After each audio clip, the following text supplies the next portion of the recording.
Quais são as verdades e os mitos a respeito do suicídio infantil? Depois de 10 anos da morte da sua filha, Lorraine e Phil Brown resolveram compartilhar a tragédia que aconteceu nas suas casas por ocasião da passagem do ano. Sua filha foi encontrada morta nesse dia porque se enforcou com as fitinhas dos presentes de Natal que ela teria recebido. Parece, segundo informações dos pais, ela teria assistido e tentado imitar cenas de desenhos infantis que ela assistia com muita frequência. Claro que diante dessa tragédia, eles assumem na internet que resolveram abafar o caso, mas resolveram, nesse contexto atual, compartilhar as histórias para que os outros pais fiquem alertas ao contexto no qual essas crianças estão inseridas e que de repente possam ficar atentos a pequenos sinais que podem estar sendo emitidos pelas crianças como pedidos de socorro e muitas vezes podem não estar sendo escutados. O mito de que criança não comete suicídio porque não entende absolutamente nada a respeito do que é a morte tem caído por terra. Pesquisas têm mostrado que crianças que têm doenças terminais, que convivem dentro de casa com pessoas que de alguma maneira partiram, amadurecem mais cedo sobre o conceito de morte.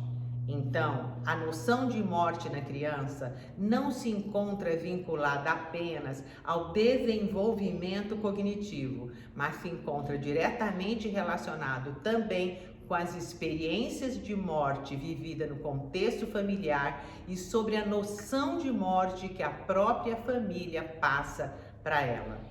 É muito importante verificar, gente, que pesquisas na internet mostram também que crianças com 3 anos, 4, 5 e 6 anos já conseguem compreender, em função de suas vivências, o conceito de morte, a noção de que elas vão morrer, o conceito de universalidade da morte e também da sua irreversibilidade. Embora na literatura, a respeito da temática do suicídio infantil, existe comprovadamente muita subestimação de dados, inclusive o médico afirmou que na maioria dos casos eles evitam colocarem que foi um suicídio infantil até para proteger a família.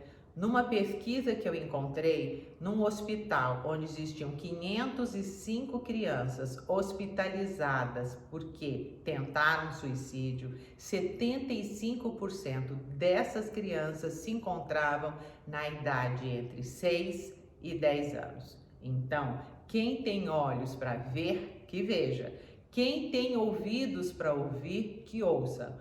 Crianças dão uma série de sinais que muitas vezes nós acabamos subestimando também. E eu gostaria de levar a você esta grande reflexão.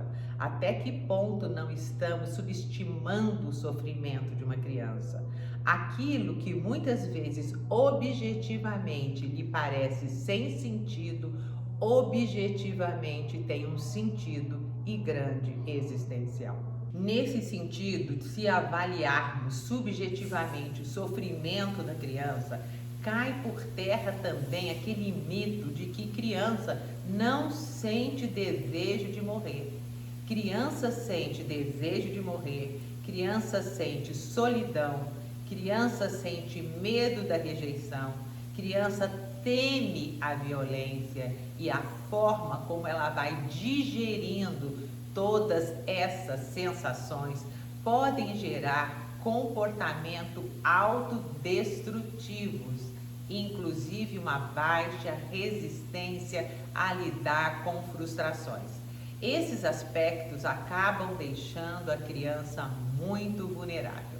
No vídeo de quarta-feira vou deixar claro para você quais são os tipos mais comuns de tentativa de suicídio infantil e Encontrei também que no contexto familiar, muitos pais acabam desejando inconscientemente o desejo que a criança se mate, até porque eles não desejaram nem que ela tivesse nascido. Se vocês estão interessados nessa temática e quiserem saber um pouquinho mais a respeito dela, mandem um e-mail para o batepapovirginia@gmail.com, que de coração aberto estou do seu lado, tentando observar os sinais e tentando prevenir essa tragédia familiar e social. Contem comigo.